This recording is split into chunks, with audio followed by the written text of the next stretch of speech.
All right, let's make our quick herb buns.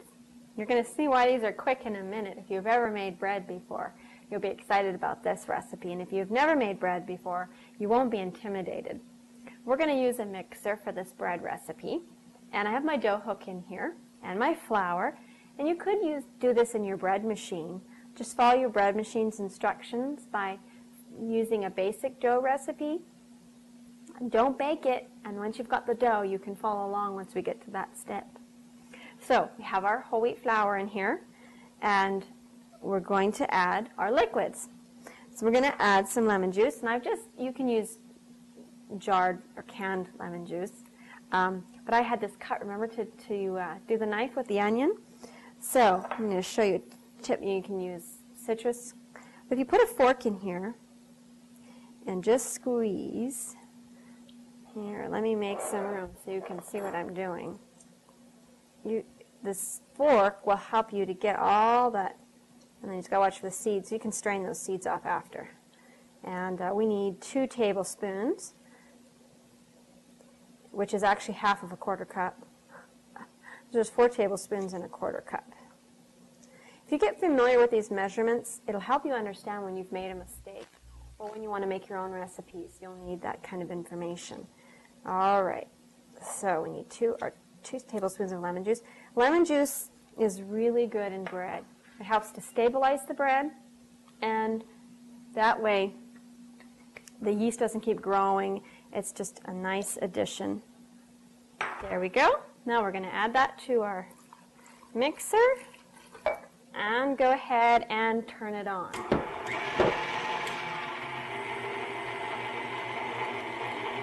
All right, now I'm going to talk a little bit over this.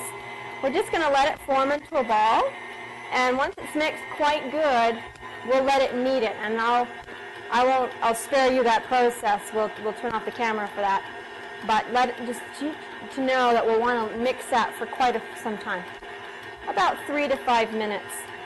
And I may not even need to add this extra flour. You'll see that in your recipe. It says, 1 to 2 cups extra. I've got the 1 cup in here. This is the 2nd cup. We're not going to add that quite yet because we want to make sure and see how this is turning out. All right.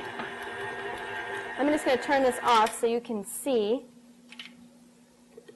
that it's forming a dough already. So I'm not going to need that extra flour. Let me just take that off so you can see. See that? See how it's pulled away from the bowl? And when you're making bread, you want it to pull away from the bowl, and then you know that there is enough flour.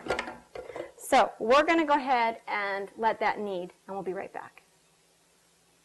All right, I stopped the kneading because we forgot some very important ingredients. I got so excited about getting this bun done recipe. We forgot the salt, which is also a yeast stabilizer, and that can go in. And believe it or not, this should go in with the dry, as seen in your notes.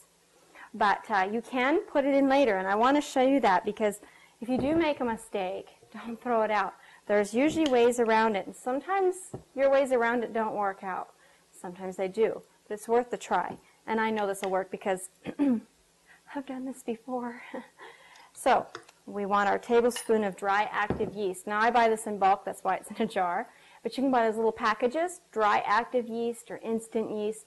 They both work equally well in here. You don't need to do the yeast into the liquids and let it bubble and all that fun stuff. It really will work just fine putting it right into the bread mixture. So we're going to go ahead and mix that up, knead it for 5 minutes, and then we'll be back. Okay, our dough is all kneaded.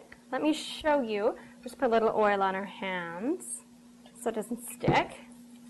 You could use flour, but I prefer oil with this particular recipe. Let's move this dough hook out of the way. I want to show you how smooth and elastic the dough is. So when you push it, it kind of bounces a little bit back.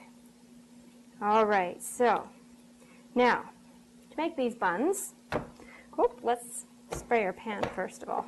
Should have done that before we put oil on it. Go ahead and spray our pan with nonstick spray. All right, now we're just going to press these right into the pan. Isn't that fast? Nice and fast. Really quick recipe. Not sitting there making all those little buns. But we will make buns and bread later on in a lesson, future lesson. All right. Now let's make that herb topping for it. For that we need 2 to 4 tablespoons of oil and our garlic. So let's go ahead and put our minced garlic in there. And I find that the really good brand of these garlic presses, the best thing is to leave the skins on. My hands are a little oily. You leave the skins on, and then you slice off there. It actually, see, self-cleans. You know, such another tip there for you. So, all right. I love the smell of fresh garlic. All right, now we're going to add our parsley. And with dried herbs, if you kind of break them up a little bit, it freshens them up and sort of releases the flavor and the aroma very nicely. Basil, one of my personal favorite herbs. And you can use marjoram or oregano. Another teaspoon of that. And 2 teaspoons of onion powder. Now you can use a commercially prepared Italian seasoning, or you can make up a batch of Italian seasoning, homemade kind if you want, to make it even a little bit quicker. I like to make this myself so that it has its own flavor.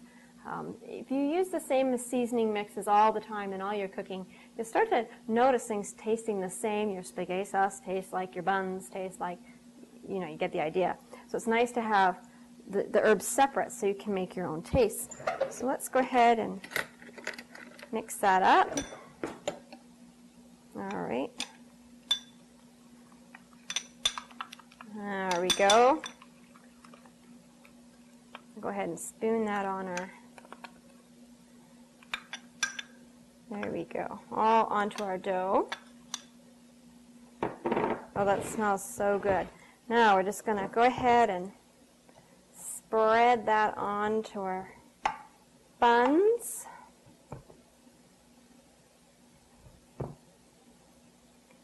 And then we're going to go ahead and slice these.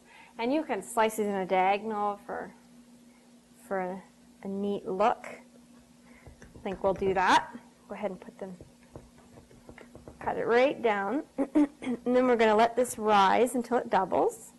And to do that, I've turned on my oven to 150, and I turn it off after it's come to there, because we don't want to cook the yeast too soon, or else it will stop rising.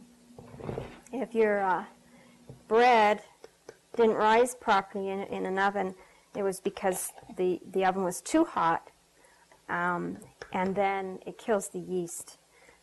So then you don't get the nice fluffy buns. All right, so there we go. We've cut our buns. Okay, we're going to go ahead and put this in the oven, turned off, and let them rise, and we'll be back to show you. After you rise them, we'll cook them, and then we'll be back and show you how it looks all done.